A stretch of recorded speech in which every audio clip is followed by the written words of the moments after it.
En un peu plus d'un an, j'ai créé des dizaines de vidéos sur le minimalisme. Je me suis appliqué à te répéter que selon moi, il n'y avait pas qu'un seul type de minimalisme et que le minimalisme c'était avoir non comme une liste de règles, non comme une case dans laquelle on est, mais comme un outil, ou bien devrais-je dire plusieurs outils qui peuvent te permettre d'avoir une vie meilleure en te concentrant sur l'essentiel. Pour certaines personnes, cet essentiel, ça va concerner le désencombrement de leur garde-robe. Moi, personnellement, je me suis concentré à t'expliquer en quoi le minimalisme, ça pouvait améliorer ton énergie, ta productivité et t'aider dans ta quête de plus d'intentionnalité au quotidien. Et c'est un positionnement que j'assume et que j'assumerai toujours, mais malgré ça, il y a toujours des gens qui ne comprennent pas forcément la démarche et qui veulent que tu colles absolument à un cliché, à une image du minimalisme.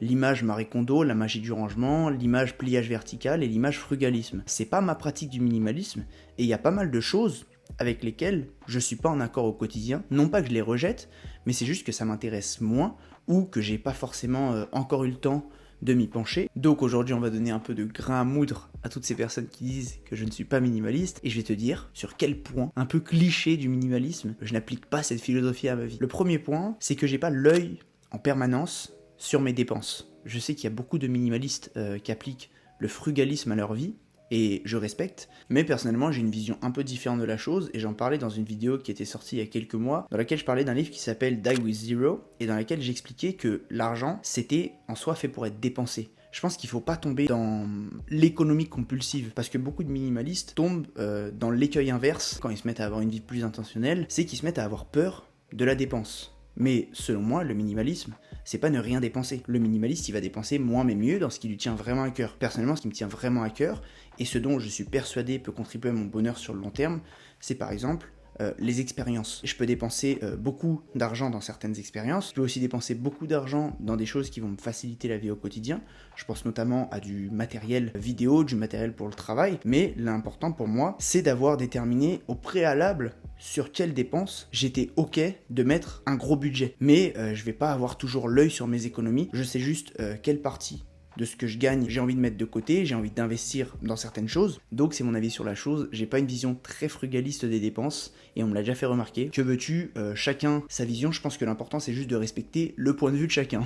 Le deuxième point sur lequel je colle pas forcément au cliché du minimaliste, c'est que j'aime les vêtements, et j'ai aucun mal à m'acheter un vêtement ou une pièce quand j'en ai envie. Par contre, à la différence d'avant, j'achète plus autant de vêtements. À l'époque, j'allais dans des enseignes de fast fashion qu'on connaît tous. J'ai jamais été trop dans l'abus par rapport à certaines personnes, mais quand même, j'y allais bien. Aujourd'hui, j'achète encore des vêtements, je me prive pas. Et par extension aussi, je m'habille pas tout le temps en noir, comme le veut un certain cliché sur le minimalisme. C'est un mauvais exemple aujourd'hui, mais j'aime les vêtements. J'aime bien me saper de temps en temps, même si, encore une fois, chacun fait ce qu'il veut. Depuis que je suis minimaliste, j'ai désencombré énormément de vêtements au début, parce que y a beaucoup de choses que j'achetais pour rien. Mais pour autant, aujourd'hui, je vais pas me priver si j'ai vraiment envie d'acheter des choses. Par contre, je vais acheter des choses beaucoup plus durables. Au lieu d'aller acheter 2-3 jeans par mois, je vais plutôt privilégier le fait de m'acheter un jean qui va durer très très longtemps, mais un peu plus cher. La troisième chose sur laquelle je vais décevoir beaucoup de mes frères et sœurs minimalistes, c'est que j'aime bien les livres. J'aime bien l'esthétique d'une belle bibliothèque, j'aime bien l'esthétique d'une collection de livres. D'ailleurs, tu la vois souvent, ma fameuse collection Dragon Ball ici, qui sera jamais désencombrée, comme je le répète. Aujourd'hui, c'est vrai que depuis que j'ai une Kindle, ça doit faire 2 ans, 3 ans que j'ai une Kindle, et il se trouve que c'est tellement bien, c'est tellement facile que je lis aujourd'hui à 95% des livres par voie électronique, surtout que c'est beaucoup plus facile en tant que créateur de contenu de retrouver des notes, donc il y a énormément d'avantages, mais encore aujourd'hui, j'aime l'esthétique du papier, j'aime l'esthétique de la bibliothèque, je trouve qu'il y a certains livres qui sont toujours plus cool en papier, notamment les fictions, je sais pas pourquoi, c'est vraiment une démarcation arbitraire dans ma tête. Les fictions, je sais pas, il y a ce truc-là, j'ai envie de les lire sur du papier. Aussi les beaux livres, par exemple un beau livre photo, ça pourra jamais se regarder sur un iPad, ça ne fait pas sens. J'aime toujours les beaux livres, j'aime toujours les livres papier, dans une certaine mesure, même si j'ai énormément réduit. Et du coup, je réponds au passage aux personnes qui me demandent souvent est-ce qu'ils doivent se sentir mal parce qu'ils aiment les bibliothèques. Non. Mais bon, encore une fois, tout ça n'engage que moi. La quatrième chose qui fait que je ne suis pas du tout minimaliste, ça c'est un péché pour certaines personnes, hein, c'est ça. Ça, c'est des carnets papier. Dans le même registre que les livres, en fait. Des fois, j'aime bien le papier pour faire certaines choses. Je t'ai déjà parlé à l'occasion de plusieurs vidéos, notamment une vidéo en particulier où je parle du journaling. Je t'ai dit que on avait, selon moi, un lien à l'écriture manuscrite qu'on ne retrouvait pas avec l'écriture dactylo. Personnellement, je fais des to-do list, je fais du journaling sur du carnet papier, j'écris aussi des notes qui me passent par la tête. Je pourrais bien me faire des notes sur ordi ultra complexes et ultra organisées, mais pour l'instant, c'est pas encore le cas. Il y a encore pas mal de choses où j'écris sur papier et j'aime bien avoir des carnets.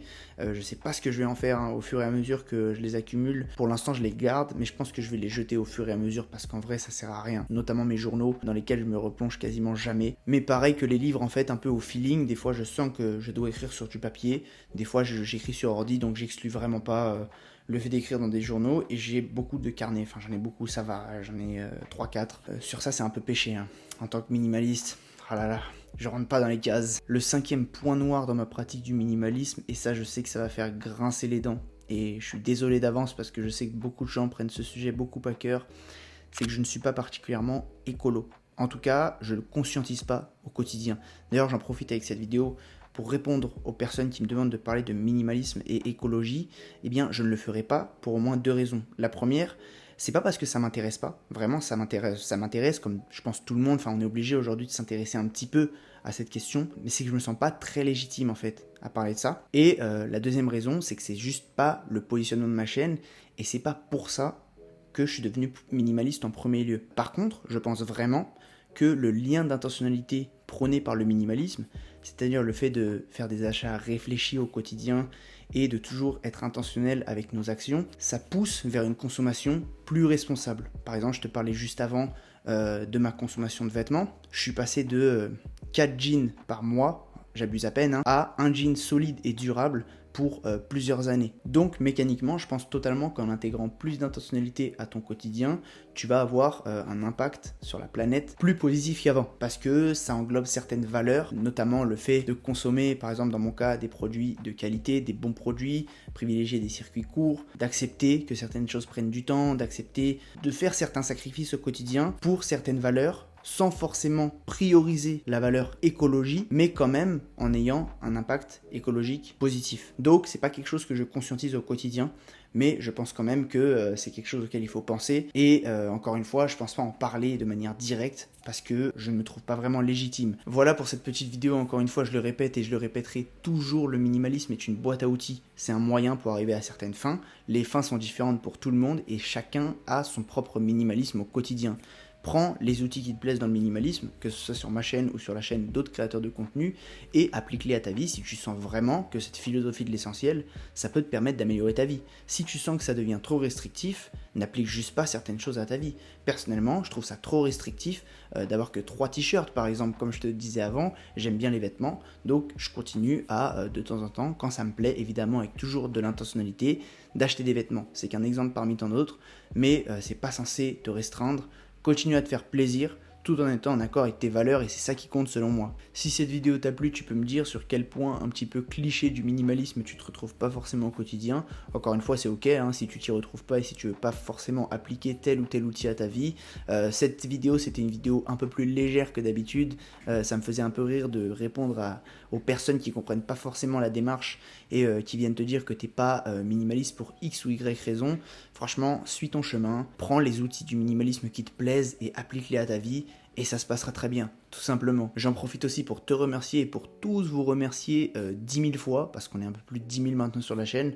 Franchement, ça fait plaisir. En lançant cette chaîne, c'était un de mes caps symboliques. On l'a atteint, donc ça fait vraiment plaisir. J'espère que ça s'arrêtera pas là. Et maintenant, le prochain palier, évidemment, c'est les 100 000, mais pour l'instant, on savoure les 10 000. Donc encore une fois, merci, ça fait vraiment plaisir. Si tu aimes mon contenu et que tu veux me donner un peu de force et me soutenir sur une base mensuelle avec une petite rétribution, tu peux cliquer sur le premier lien en description, tu trouveras le lien de ma page Patreon.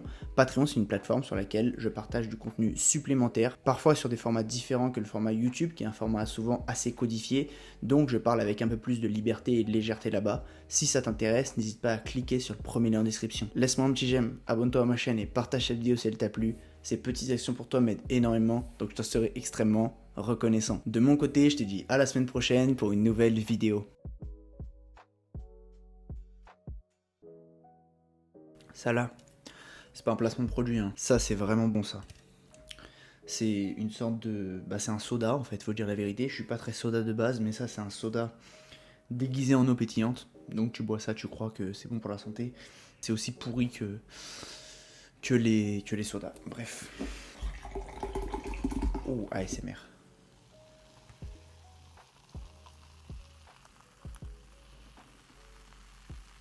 J'adore la ASMR, moi. C'est un de mes petits secrets.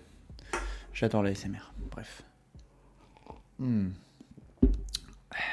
Incroyable.